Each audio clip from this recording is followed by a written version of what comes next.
just to start doing all of these lives on YouTube, man. So with that being said, the stuff that I say on here is just today I'm gonna talk about the music. I'm gonna talk about what's going on. So I plan on doing the show November 14th at the Aspires. For those who are in Boston, it's Four Corners. I did it last year in December. This year I hope to be a better turnout than last year. This one's for hip hop history, and that's 358 Washington Street. Hopefully I'll lock in that date. All right. Secondly, tomorrow I have my 19th album dropping, which is OG, the original God. Beats all produced by me, lyrics all written by me. I recorded the whole album in my house, mixed down, mastered, all of that. All right. So that is tomorrow. Tomorrow night, I should be on WRBB. You can catch me on there on the radio station talking to Supreme Entertainment. What's up, Boston? The whole family over there, about the album. And come on, man. What you doing? Talk about the album and talking about the next steps, the next move. This album, solo album number 19, but it's actually my 20th studio project because of the Resurrectors. The Resurrectors came out, me and Sandro, back in May. Then I dropped the KING Part 2, and then I'm about to drop this one. So the music journey still goes. I'm taking a break from performing all month. I'm not performing any shows all month. I don't care to be on stage because I got things going on. I got things to do, readjustments to make, and time is valuable. So wasting time at shows, especially if there's no business being put behind it where there's money behind it. I'm all set with that. So that's what's going down. But November 12th, I'll be kicking off my 20th solo album. My 20th solo album will be November 12th, nature willing. I'll be, because we know how things go in life. So nature willing, I'll be releasing my 20th solo project, solo album. You know what I mean? Beats, a mixture of Genius, myself, Buzz Beats, and Edo G. You know what I mean? Like two tracks from Edo, a couple tracks from Buzz. I think about 3 tracks from Buzz.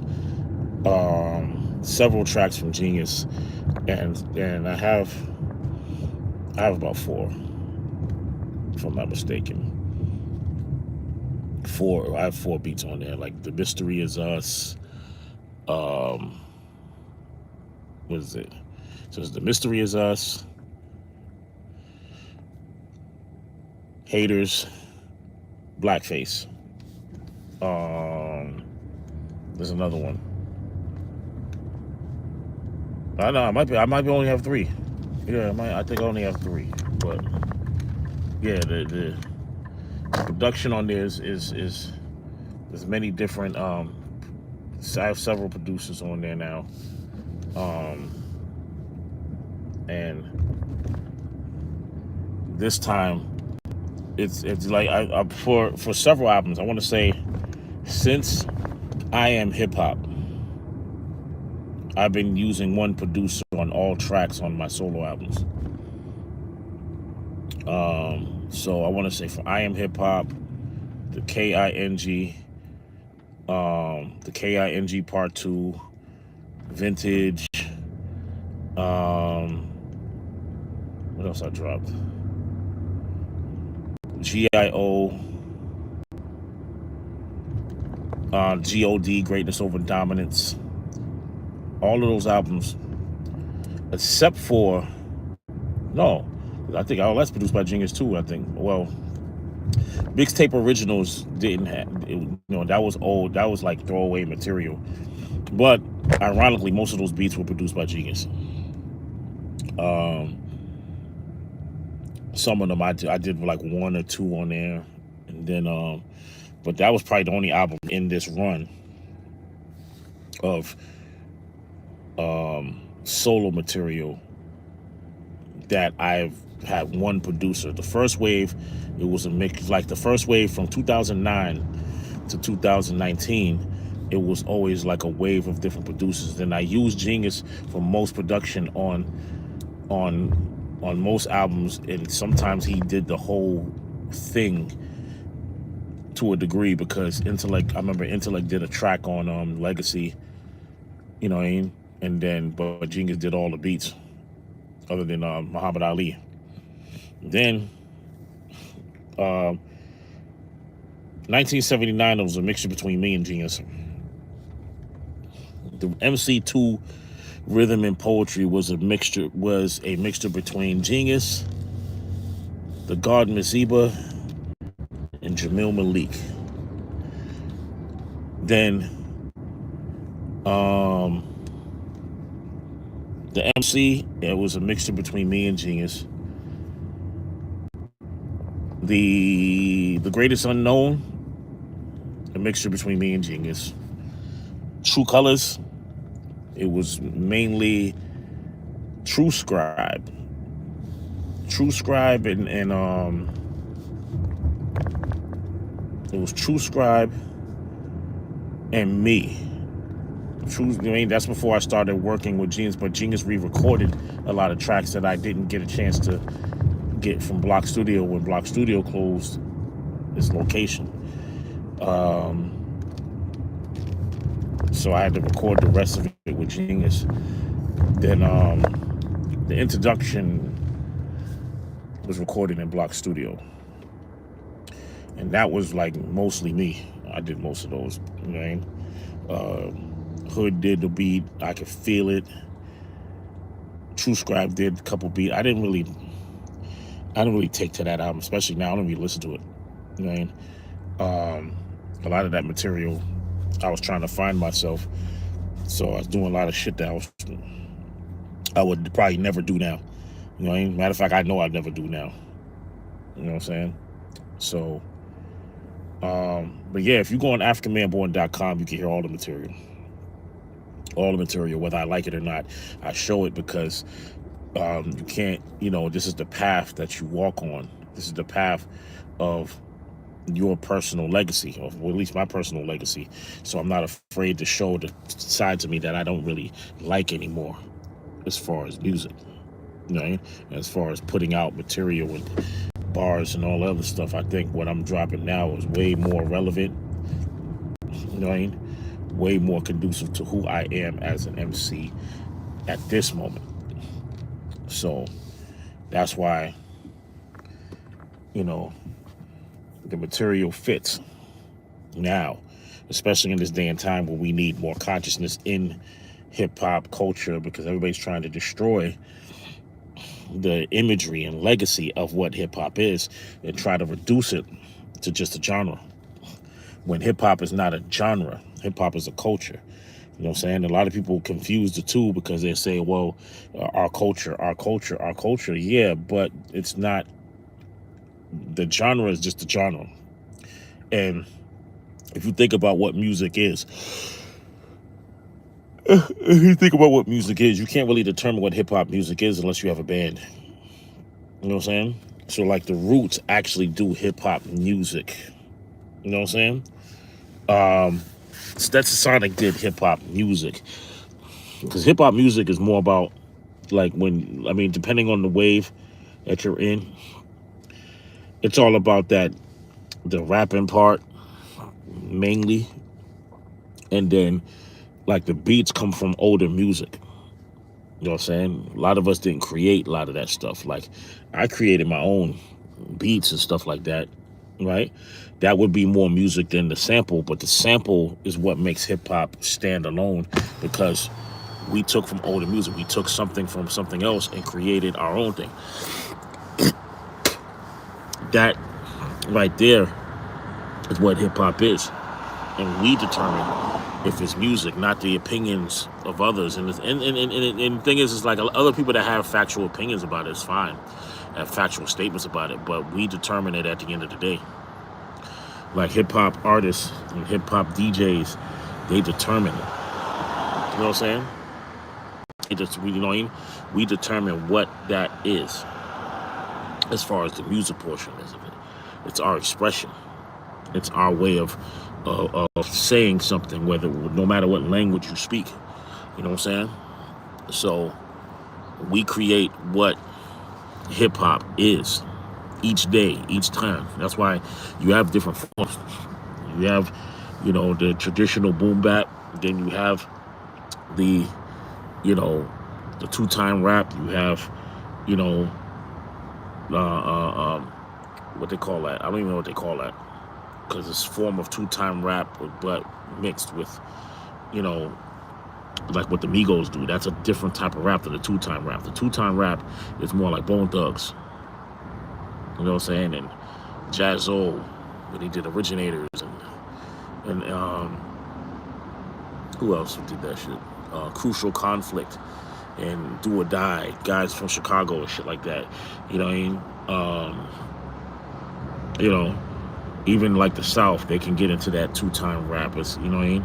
These days, everybody raps the same. You know what I mean?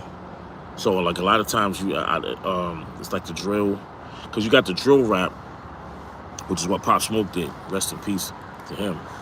And King Von and all these guys. Well, King Von,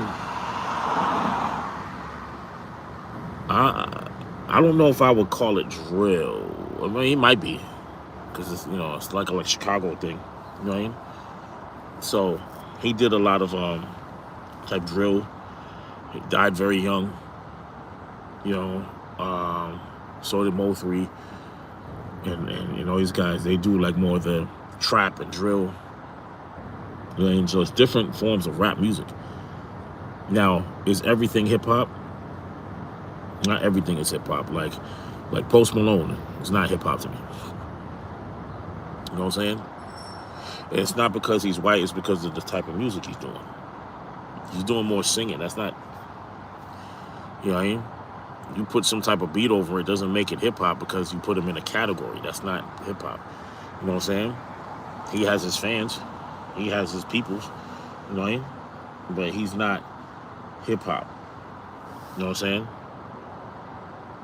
Like, and then, at the end of the day, I know they're trying to reclassify the genre a little bit by saying this. Hip hop, we know what hip hop is, man. You know what I mean? Like, hip hop doesn't have the respect in the industry anyway for people to even care about. That's why they put everything in the same box. You put Post Malone and fucking R. Kelly and all these people in the box of hip hop, but they're not really hip hop. You know what I mean? So they don't really know what that is. That's something that Raekwon stated. He's like, stop labeling everything hip hop, which is true. You shouldn't label everything hip hop, but they're gonna do what they want anyway. Y'all gonna do what y'all want anyway. Y'all want to label everything hip hop, and it doesn't even make sense to label everything hip hop. You know what I mean? And then for the guys like me that deal with more of the cultural aspect of it,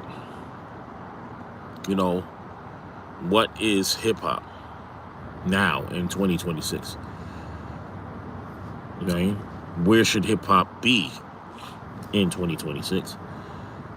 We're 4 months, about 4 months away from 2027. Where is hip hop at with everything? Where's hip hop at as far as with politics? Where's hip hop at as far as financially? Where's hip hop at as far as culture? See, one of the things Phase One said, and I agree with him factually, is that he was asked on an interview about culture, black culture. And he said that the first thing you understand is that we don't have a culture. Now, when you hear that, you'll be like, oh, what do you mean? You know what I'm saying? We created everything, which is true. good argument, but you got to understand what culture really is. When you talk about culture, when you have a culture, you have your own system, you have your own language, key language. We don't speak our own language fluently. A lot of us know the language or know of the language, but we don't speak it fluently. So we're not really exercising black culture in its entirety. We exercise black culture in its acculturated state. So what I mean by acculturated state is that acculturation is what we are living. We are living in acculturation, which means we take pieces of something else that has nothing to do with us and make it ourselves. English is not our language, so we take that and we utilize it to do the things that we do, especially in rap music, where we are spitting these words and making music sound good. We sing these words, we're doing it all in Anglo-Saxon, right? All in English, which proves the point that black people did not start or spread slavery. Now, when you say slavery as far as tribes versus tribes, okay, but that's not cattle slavery, taking somebody's culture away and making them and giving them your last name and all that. You know what I'm saying? So you say black people started slavery. Well, who did we enslave? Don't say white people, because we didn't. Don't say friggin' Chinese, because we didn't. Don't say friggin', you know what I mean? Because in truth be told, people kill and enslave and murder their own. People slaughter their own because of close proximity. You know what I mean? So, you know, but when it comes to this music thing, man, I hope I didn't miss the shit. Let me see. Okay. Well, I'm pretty sure I'm making noise. People kill each other because of close proximity. And people use, like for instance, when you talk about the murders in the community, we blame, well, everybody blames rap music. Everybody blames hip hop. And it's like, that's the only thing you think you can blame for something that has been going on for generations. They wasn't killing people before people spit turntables and broke dance and rapped and did all that. So there was just no killers. That's just not, that's not possible to believe. It's not possible, because a person who knows, right, knows that hip hop was brought together to stop the violence, stop the poverty, stop the foolishness. And we didn't even call it that. It was just a jam. It was trying to have something, an alternative movement to correct the problems. And it didn't always work. You know what I mean? It definitely didn't always work, because if it always worked, we would be in a better place. But it definitely didn't always work. You know what I'm saying? So it took years for it to get to a certain point, and then the industry was like, nope, let's throw the monkey wrench in that mission. You know, which is why you had the resurgence of Crips and Bloods in the 90s. Because the Crips and Bloods started 69 to 70. 69 for the Crips, 70 for the Bloods. And a lot of them broke off from each other. So a lot of them were gangs that worked together that broke off, and then you had the Bloods, and they were rivals to the Crips. That's why, if you look at the Bloods, I forgot what I forgot what it meant. I thought it meant something. I could be wrong, to be honest with you. As far as if Blood is an acronym, but I know the Crips are an acronym. You know what I mean? The Crips are an acronym. Community Resistance and Progress is what the Crips stand for. I don't want to mess up the names of who started it, so I'm not gonna. I know Tukey Williams was one of the founders, but there was another one. I think it's Raymond, if I'm not mistaken, Raymond Washington started the Crips. I think he's the originator of the Crips. I forgot the name of the originator of the Bloods. You know, the Pyrus and all them. So, yeah. I think I've just been rambling at this point, but just wanted to come on here and give y'all some friggin' some updates on Dr. AMB, African Man Born, right? So I think I took up a good 20 minutes. So we'll move forward, man. All right?